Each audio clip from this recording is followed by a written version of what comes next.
আসসালামু আলাইকুম রহমতুল্লাহি ওয়া বারাকাতু। প্রিয় বন্ধু, আজকে আমরা হযরত ইউসুফ আলাইহিস সালামের ছোট্ট একটি কাহিনী আপনাদের সামনে তুলে ধরব। কল্পনা করুন, এক শিশু যাকে নিজের ভাইয়েরা কূপে ফেলে দেয়, দাস হিসেবে বিক্রি করে দেয় অচেনা দেশে, পরে কারাগারে পাঠানো হয়। অথচ এই শিশুই একদিন হয়ে রাজপ্রাসাদের সম্মানিত ব্যক্তি। এই শুধু গল্প নয়, এটি হযরত ইউসুফ আলাইহিস সালামের সত্য কাহিনী।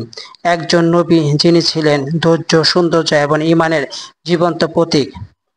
হযরত ইউসুফ আলাইহিস সালাম ছিলেন হযরত ইয়াকুব আলাইহিস সালামের প্রিয় পুত্র। একদিন ছোট ইউসুফ আলাইহিস সালাম স্বপ্নে দেখেন সূর্য, চাঁদ ও 11টি তারা তাকে সেজদা করছে। তিনি সেই স্বপ্ন পিতাকে বললে হযরত ইয়াকুব আলাইহিস সালাম বলেন, বেটা, এই স্বপ্ন ভাইদের কাছে বলো না, তারা হিংসা করবে। এটি ছিল ভবিষ্যতের এক মহান ইঙ্গিত। দুই ভাইদের হিংসা ও ষড়যন্ত্র। ইউসুফ আলাইহিস সালামের রূপ, বুদ্ধি ও পিতার ভালোবাসা দেখে ভাইদের মনে হিংসা জন্মায়। তারা বলে, ইউসুফ আর তার ভাইকে সরিয়ে দাও, তাহলে পিতা ভালোবাসা আমাদের হবে। তারা একদিন পিতার অনুমতি নিয়ে ইউসুফকে মাঠে নিয়ে যায় এবং তাকে একটি গভীর কূপে ফেলে দেয়। পরে রক্তমাখা জামা নিয়ে ফিরে বলে, বাবা নেকড়ে খেয়ে ফেলেছে ইউসুফকে। হযরত ইয়াকুব আলাইহিস সালামের চোখে অশ্রু এনে বললেন, তোমাদের কথা বিশ্বাস করি না, আমি সবর করব। দাসত্বের জীবন। হযরত ইউসুফ আলাইহিস সালামের দাসত্ব জীবনে এক কাফেলা কূপ থেকে ইউসুফকে উদ্ধার করে। তারা তাকে মিশরে নিয়ে গিয়ে দাস হিসেবে বিক্রি করে দেয়। তাকে কিনে নেন মিশরের শাসক আজিজ। তিনি বলেন, একে সম্মানের সাথে রাখো, হয়তো উপকারে আসবে, বা আমরা তাকে সন্তান হিসেবে গ্রহণ করব। জুলেখা, ফিতনা ও আল্লাহ ভীতি। আজিজের স্ত্রী জুলেখা ইউসুফের রূপে আকৃষ্ট হইয়া পড়ে। একদিন সে দরজা বন্ধ করে ইউসুফকে পাপের দিকে আহ্বান করে। ইউসুফ আলাইহিস সালাম বলেন, আমি আল্লাহকে ভয় করি, আমি এমন কাজ করব না। যারা জালেম তারা সফল হয় না।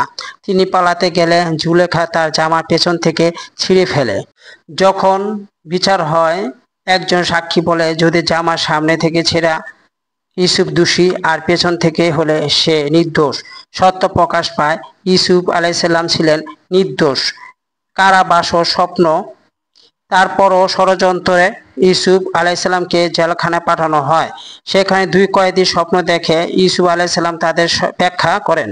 একজন হবে রাজার পানীয় পরিবেশক, অন্যজন হবে শাস্তিপ্রাপ্ত। এই ব্যাখ্যায় সত্যি হয়। বছর খানেক পরে রাজা এক অদ্ভুত স্বপ্ন দেখে, 7টি মোটা গরু ও 7টি শুকনো গরু। সে কয়েদি ইউসুফকে মনে করে এবং রাজা তাকে ডেকে পাঠায়। ইউসুফ আলাইহিস সালাম বলেন, 7 বছর প্রচুর ফসল হবে, তারপর 7 বছর দুর্ভিক্ষ। এই সময়ের জন্য সংরক্ষণ করতে হবে। রাজা এতটাই মুগ্ধ হন যে তাকে রাজকীয় পদে নিয়োগ দেন। ভাইদের পুনর্মিলন। দুর্ভিক্ষের সময় ইউসুফের ভাইয়েরা খাদ্যের জন্য মিশরে আসে। তারা ইউসুফকে চিনতে পারে না। ইউসুফ তাদের চিনেন এবং ছোট ভাই বেনিয়ামকে নিয়ে আসতে বলেন। পরবর্তীতে তিনি নিজেকে প্রকাশ করেন, আমি ইউসুফ, আর এটি আমার ভাই বেনিয়াম। ভাইরা লজ্জিত হয়, কাঁদে ও ক্ষমা চায়। ইউসুফ আলাইহিস সালাম বলেন, আজ আমি তোমাদের কোনো দোষ দিচ্ছি না, আল্লাহ তোমাদের ক্ষমা করুন। এরপর তিনি চোখে জামার স্পর্শে আলো ফিরে আসে।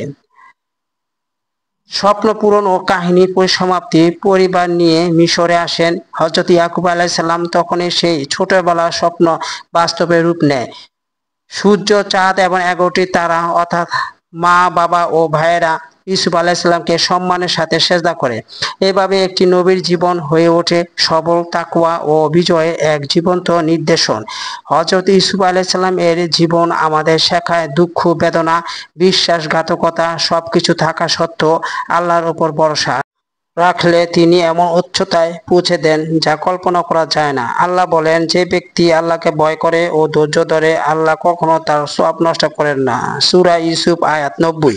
প্রিয় ভাই ও বোনেরা, আমার ভিডিওটি যদি আপনাদের একটু ভালো লেগে থাকে তাহলে একটি লাইক, কমেন্ট করবেন।